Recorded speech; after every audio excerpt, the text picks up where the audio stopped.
Many of us, whether joking or not, have uttered the phrase, "I'm going to come back to haunt you." Usually, it's said amongst friends. Sometimes, it's a threat. And very rarely does it actually come true in such a shocking way that it leads police to find a killer that almost got away with murder. Welcome to the Crafty Cryptid, where you can enjoy watching DIY crafts while listening to the spookiest and most bizarre tales I can find on the internet. I hope you have enjoyed True Crime October as much as I have. Even though Spooky Month is coming to a close, please subscribe and ding that notification bell, because I post these kinds of eerie videos every week. I greatly appreciate all the support this channel has had over the past year, and look forward to another year of storytelling with all of you. One final time before Halloween, let's dive into today's story. Born in 1929 in the Philippines, Teresita Basa came to the United States in the 1960s in the hopes of earning a better life.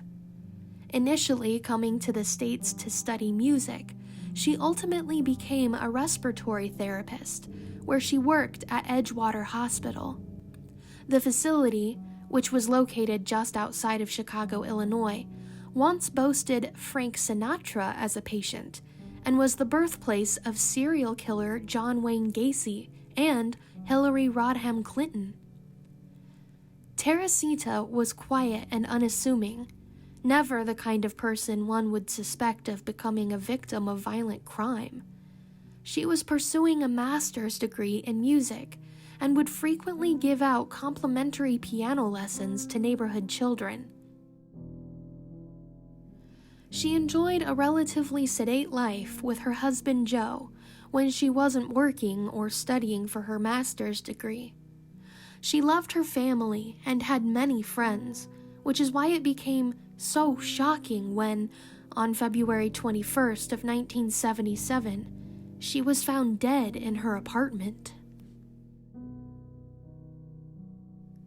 The fire station had been called out when neighbors noticed raging flames in Teresita's apartment. After putting out the fire, which had been started on a mattress, first responders found Teresita lying nude underneath the mattress, a butcher knife sticking out of her back. Because she was nude, it was assumed that this had been a violent SA, and that the murderer had tried to cover up the evidence by burning the mattress. However, when examined by a coroner, no evidence of SA was ever found, and no tracks were left behind by the murderer. The only evidence of note was a memo found which stated, "Get theater tickets for AS." However, no one, including Teresita's husband, knew who AS was. For 5 months, police had no leads and no idea who could possibly want Teresita dead. Every avenue they turned down became a dead end, and it was beginning to look like Teresita's murder would remain one of many cold cases in police files. That is, until the 6th month of the investigation, when a coworker of Teresita, Dr. Jose Chua, claimed that his wife, Remy, was having visions about Teresita's murder. Remy told Jose that she began having visions and dreams in which Teresita appeared to her, begging her to go to the police and tell what had happened to her. The first began when she was in the locker room, and she had a vision in which she saw a man's face hovering behind Teresita. These visions continued into her dreams, even when she was just napping on the couch. One night, when Remy took a nap at home, Jose said that she began speaking in another voice, and said that she was the spirit of Teresita who was using Remy's body to speak to Jose. "Doctor, I would like to ask for your help. The man who murdered me is still at large," Jose claimed his wife said while she was in a trance. When he pressed his entranced wife further about her identity, he said, "I was really surprised and scared when I asked her name, and she answered, Ako I, or I am, Teresita Basa. But she told me I had nothing to be scared of. She was really pleading for me to help solve her murder." Teresita, through Remy, told Jose that her killer's name was Alan Showery. This matched the AS seen on the memo in Teresita's apartment. The voice also claimed that Alan was an orderly that worked at the hospital. She urged Jose to go to the police. When Remy woke up, she claimed to have no memory of what had happened. Jose, terrified and confused, decided not to go to the police until the voice possessed Remy a second time and asked why he hadn't gone. He said that he had no evidence against Showery. The voice then told Jose that Showery had taken Teresita's jewelry after her murder and given it to his girlfriend.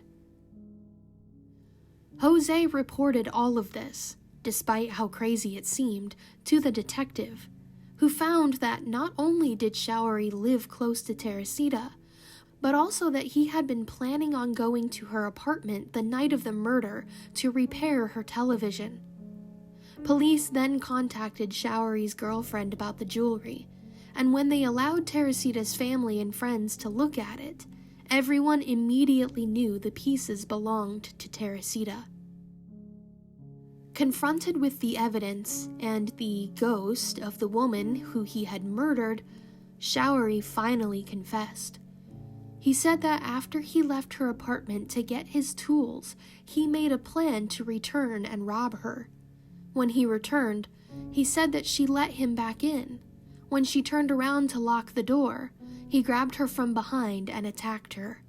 He disrobed her to make it look like an SA. Then he took her mattress, placed it over her body, and set it on fire. Despite his confession, Showery pleaded not guilty to Teresita's murder.